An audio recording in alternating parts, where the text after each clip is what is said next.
Equivalent static analysis, which means go back to the time when there was no computers.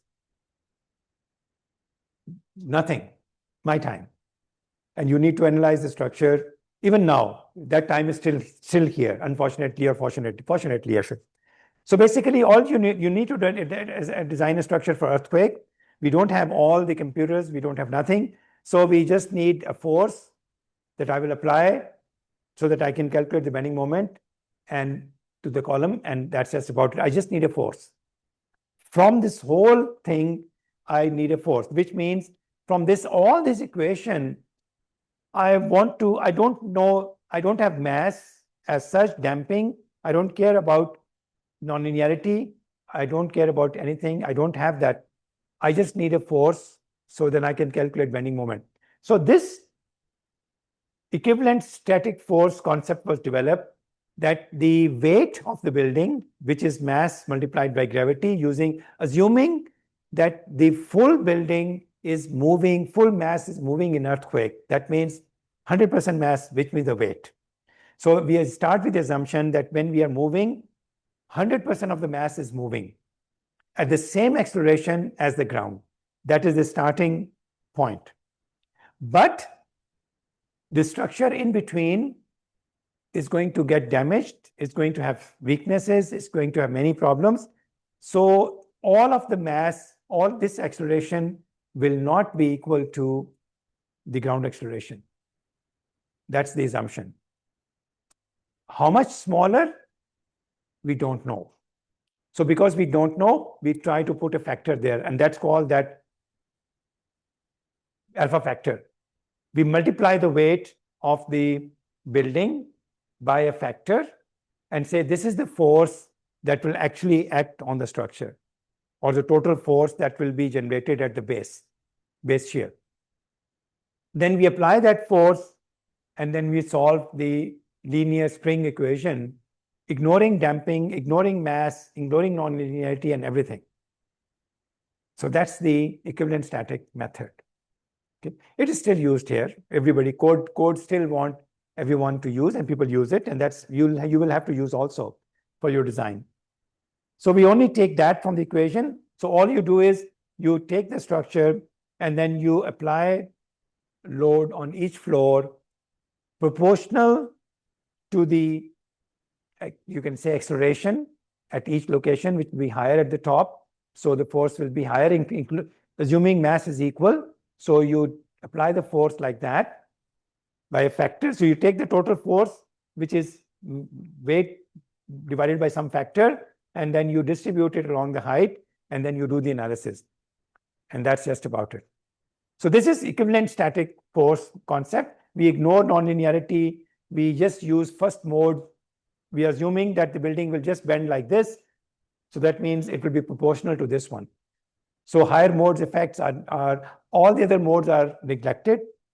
First mode is assumed, and a constant factor is assumed for reducing the earthquake total base force by a factor. Okay. So this was the idea. When I started practice at that time, we were told by these engineers, by seniors, oh, if you're building it in that city, use WD or dead load by 15. If you're building in that city, use W by 18. In that city, it's number 10. On that city is close to earthquake zone 5. That was all we know about earthquake engineering. And you need to know nothing about natural period, nothing about damping, nothing about anything else. As simple as that. But of course, we continue to use that. So this is the evolution of that procedures from 1930s until now. This is what has happened to that equation. That concept was developed somewhere over there. And then gradually, people keep adding more and more and more and more factors. So the factors started very simply. Then you say, no, but you did not include that. Okay, add more factors. But how about that? More research, more factors. How about this one? So the factors keep on expanding, and now we have such a complicated static equivalent method. It's better to do something else. It's really so complicated that response spectrum and other methods are much easier because computer programs are here. But anyway, we should understand this was the one that we used, that we started with until then. This one was a big change. So they said, no, not one factor, but we will have 1, 2, 3, 4, 5 factors now. One will depend on the zone, earthquake, how big is the earthquake. One will depend on the importance of the structure. It's a hospital or a house, different factor. One will depend on the stiffness. One will depend on the soil, and so on. So and then multiplied by the weight. So these all try to accommodate various things as the knowledge become more clear, people keep adding more factors. And then in 1997, the formula changed and they've introduced a big thing called R. R is for nonlinearity. Until this point, no nonlinearity, no damage. It was elastic. Here they said, no. There's something called nonlinearity. We must account for damping, nonlinearity, and other things. So R came in. So then we have the R and the big equation about R, natural period, calculation, and many things, soil properties, and so on. And then they said, no. We should not do that one. We should use this CS because we should talk about the level of earthquake also. The structure designed for high maximum credible earthquake, not just the zone. The zone is not enough. We need to see the nature of the earthquake. We need to see the modal effects. First mode and higher modes should be separated. Something like that. So then the knowledge became more and more advanced, and now finally we have ASC 7 procedure, which we will talk about when we do the ETABS, right? This is quite detailed now. Very detailed, actually. Many rules there. So now this is the equation for 97 is what we mostly use, and many countries still use it because it's much easier to use than the ASC procedure. And the reason is that for ASC new procedures, you need to have the two spectral acceleration known for each location. And many countries don't have those maps. Spectral maps are not prepared yet. So they cannot use the spectral map or spectral concept. So they continue to use the zone concept. So that's why many courts in the world continue to use this approach of 1997. And this is the new one, which now courts are adopting. But to use this one, you need to do a zonation, new zonation of the country for spectral acceleration, not the zone based on Richter or mm. So previous zones, these zones are based on Richter or zone 4 fault near something like that.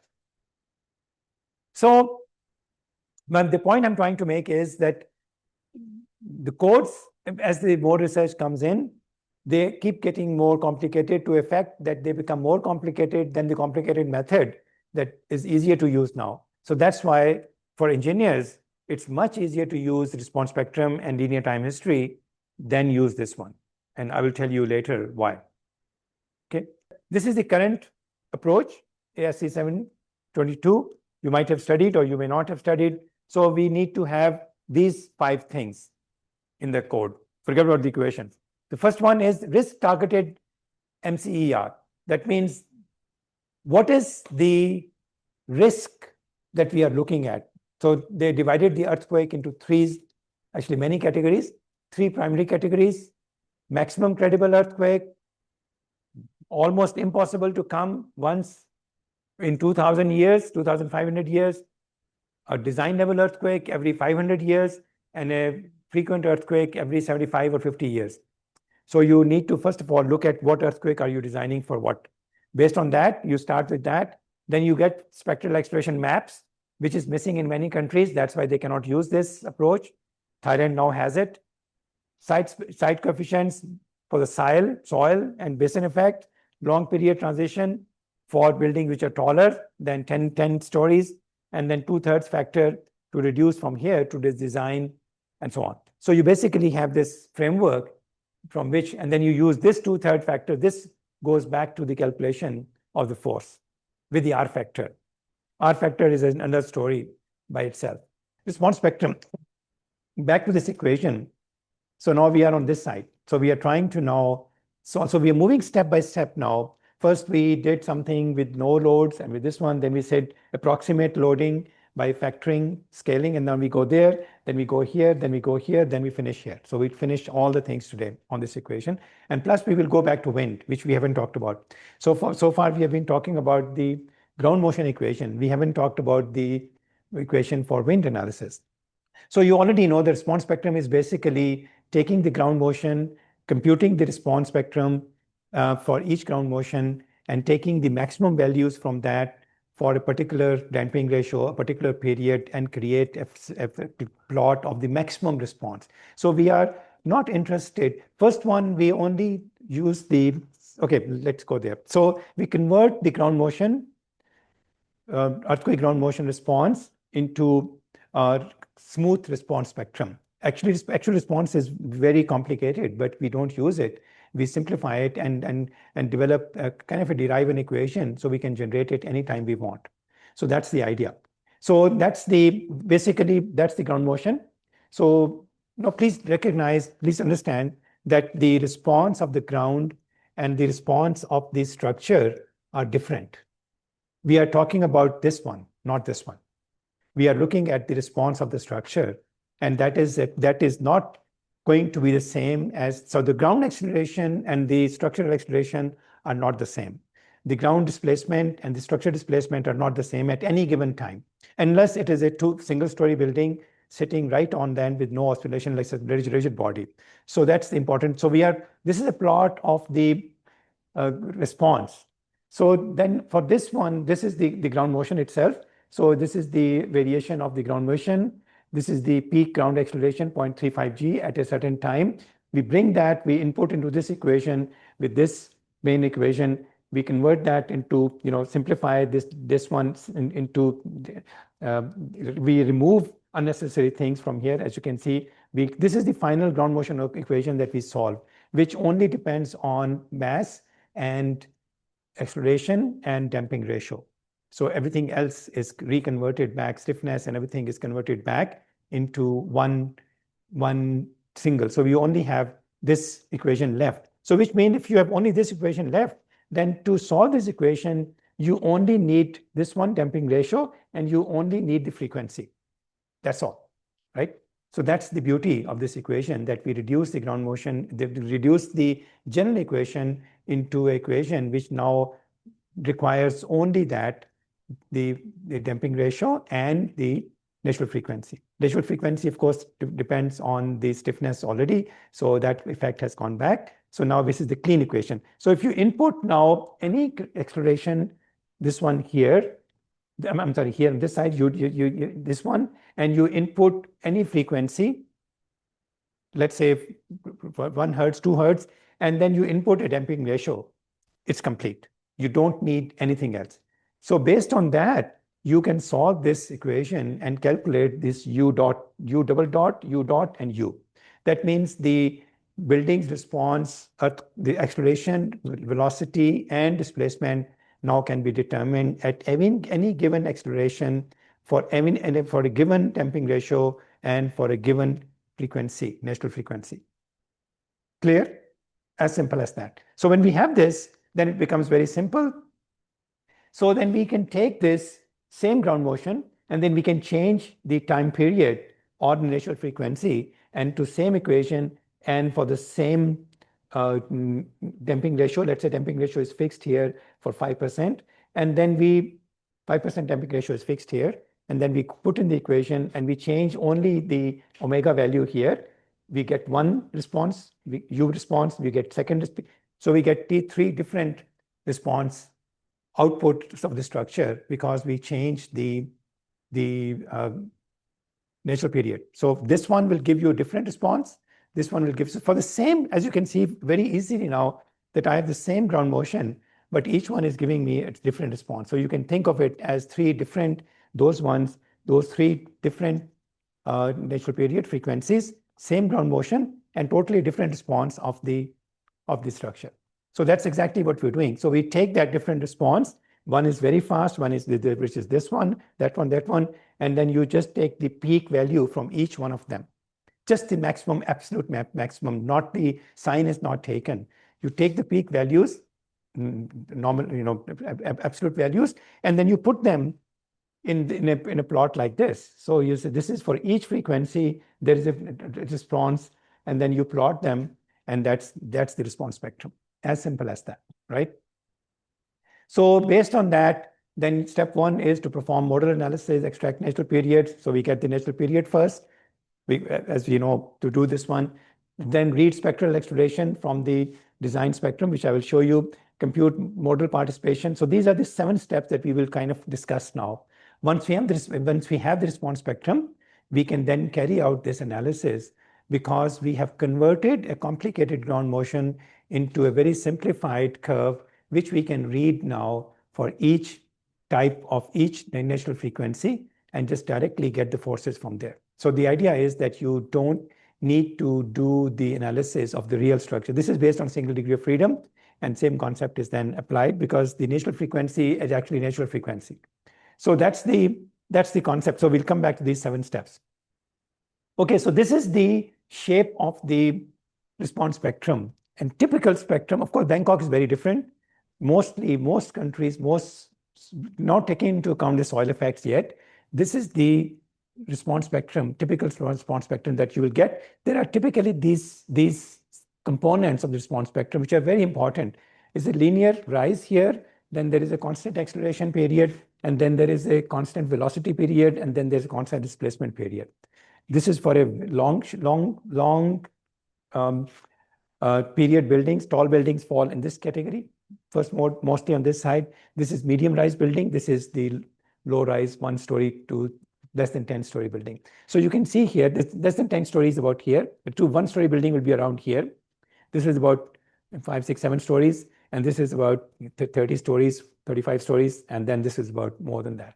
So you can already put your structure on this response spectrum, and you can now start to see how the response to earthquake, same earthquake, will be. So what you see clearly is that for a building which is very short, very slow, the response will be very high compared to the ground motion. So it will be very close to the G, right? So like I said, very close, it will be the same as that one. And as you go, as the natural period becomes longer, then it will start to drop. And after very long, it will become very flat and very low.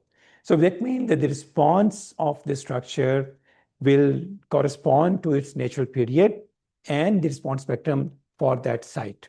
So these 2 things are now this depends on the location, what kind of ground motion will come to that site, what is the soil and all of that stuff.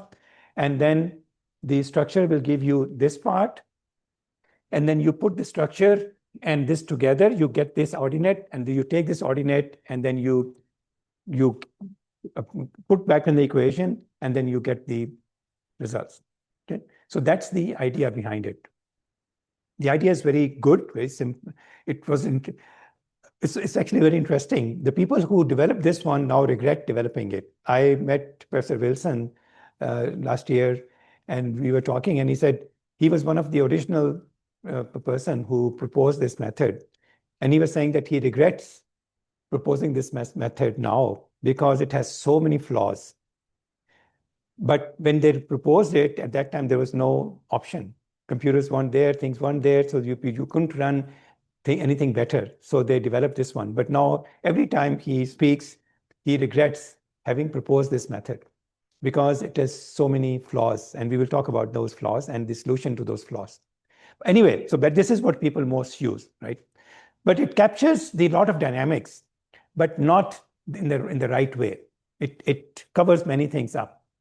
So this is the effect. The first thing is the effect of damping, as you can imagine, because this is derived from a particular damping. From the beginning, you saw that. So if your damping is low, the response will be high. The damping is high, the response will be low. And then you can see here 5%, 2%, 10%, and so on. So you can have all these curves. And the real spectrum will be something like that. but the smoothened spectrum will be like that, and which is normally given by equations in different codes. Now, coming back to the building that collapsed, one of the reason people are saying that it was a new building under construction, had not gone through any damage, little bit damage, so the damping was probably 2%. So the response was actually much higher than what the designers assumed, because they thought 5%, they designed for 5% response. And the difference between 5% and 2% can be significant. So that could be one of the contributing factors that was there, because it was still very fresh building, still under construction. So that's the downside of this plot. So that's why understanding the effect of the damping on the response spectrum is very important. And choice of the damping is very important. That's why for a nonlinear performance-based design, we start with 2%, and then let the building show how much damage it will do, and then change as we go along. So we have been talking about the mode, how many modes we should run before we can run the response spectrum analysis to calculate the modes that we will, because each mode, as you know, has a different frequency. So each mode on the response spectrum will lie. That's the thing I will show you later, but we can see now. So maybe the first mode is here, right? 3 seconds. So 3 seconds will go from here to here, and we get 0.2 spectral acceleration, right? Second mode in the same direction, maybe 1. So we'll go here. So very high response. And then we go here, and then we add them together. Now we have to add, building has many modes. And as I told you, the total response is the sum of all the modes. That means we have to take the response for the first mode, which is 3 seconds, and also second mode in that direction, which is 1 second, and then add them together. But this addition will be done based on the mass which is moving in each mode. So this acceleration multiplied by that mass and then have to be added together. But we cannot just add them together, because they are not occurring at the same time. So that means there has to be some kind of a addition rules, which we will talk about. So that means the first thing is that the modal mass for all the modes that you will add together should at least be 90% of the building, so that you make sure that you are not missing major mass component. So you need to keep adding the modes until you reach 90% of the mass participation. So that's the first important thing we talked about. So typically 15 to 30 modes are required for doing that. You will find that in your project, you will find 30 modes is common. You need to go as high as 30 modes total. So in each direction, about 10 modes, 8 to 10 modes, or 7 to 10 modes, something like that. So these are some of the important things. So if there is a missing mass, if one cannot be achieved, apply static correlation, static mass. ETABS handle this automatically. That means some of the mass which is not participating at all, like the basement or something, sometimes ETABS can handle and detect that mass. But the best practice is to, like I said, mass which is you're not going to use in the base shear design, which is above the structure, you take that out. Then you can see here that the accumulation of the mass will go something like that. So if this is the percentage you saw last time, so the first mode will be somewhere here, and then adds up, and then maybe 10 modes in that direction will be required before you reach the 90%. And after that, it will become flat. So that we already saw that table. So that means you need to check the modal participation factors for each mode in each direction and see how far you have to go until you reach that 90% mark. All right. And then it rises quickly. So first few modes will be rapid, and then it flattens out. After that, it doesn't matter much, because mass participation ratio factor for higher modes is quite small. Higher means very high modes, not the second, third, fourth are still significant. Then comes the combination. So I talked about the combination. So you already know that there are many combination methods people have proposed, including research. These two have survived very well. This was the first one, the oldest one, the RSS, the square root of sum of squares. So it's a simple one. So you just square every response from every, add them together, and take the under root also. So that is what is used previously, but it misses many things. So especially when the modes are not are closely spaced, then it doesn't work well. So the CQC is a better one. So you must have read. So there is a correlation sort of a matrix between modes, and we use that, and then add them up, not just one mode at a time, but multiple modes in a matrix form, and then you take the square of that. So this is the double summation, like a matrix. This is a vector. This is a matrix. So you add them all together as a matrix and then go back to the number. So this is the mostly we use tall buildings, always use CQC, almost always. So RSS is now only used maybe for 1, 2-story building, 3-story building. But for buildings with multiple modes, we typically use the CQC. Okay. All right. So then the next important thing is the direction. Because the response spectrum, we are talking about this direction here. And I told you 2 direction are different natural periods. So how do you account for 2 direction and an earthquake coming on the angle, not coming along any one of the axes? So then what do you do? So that's why this also is a very debatable thing. How do you consider the directional combination? So there is 2 problems here. One is a modal combination on the same direction, and then is a directional combination of the modes in different directions to account for inclined earthquake effects. So typically, this is the rule, 130 rules used, or SSS of direction. These 2 are used. Again, different codes to specify this or that. And then these codes will give you that, and then some people still use this one. So both of them are available. Most codes will give you this kind of thing, 30% from one direction, 100% from, let's say if you're doing the X direction, then you took the 100% of X and 30% of Y. When you're doing the Y direction, you take 100% of Y plus 30% of the X. So that's the way it's done. Okay. And then key points. So this is a linear summation of the results. It's a linear procedure. It's not really dynamic. We always use CQC for tall buildings. We verified 90% mass participation. We apply directional combination, and we scaled. This is step number 5 is very important. And how to do this? Right now, we are looking at the concepts behind it. We are not looking at how to use them in ETABS. That's a separate exercise. And when we do that, then this will come back on how to scale it. Because the problem is, just roughly, that when you use this response spectrum, this can give you very small or very large results, but the codes already have the equivalent static method in their mind. They said, okay, this is a reference. So this result, no matter what you get, it must be close to that one. So whatever results you get, you need to scale it down or scale it up. So it will be within 90%, within 10% margin of that. So they don't want this response to go out of control, not too low. So you must scale it up. If it is high, then you can bring it down. But if it's low, then you have to scale it up. So that's the thing. Never design from that one. And that's people are still complaining about this, that why do we need to do that? Because we are using now a better procedure. But the codes are not confident yet how you do it. Because people can make a lot of mistake in the mass, in the national period, in whatever. So they want to make sure that we do not design for a minimum level, less than minimum level.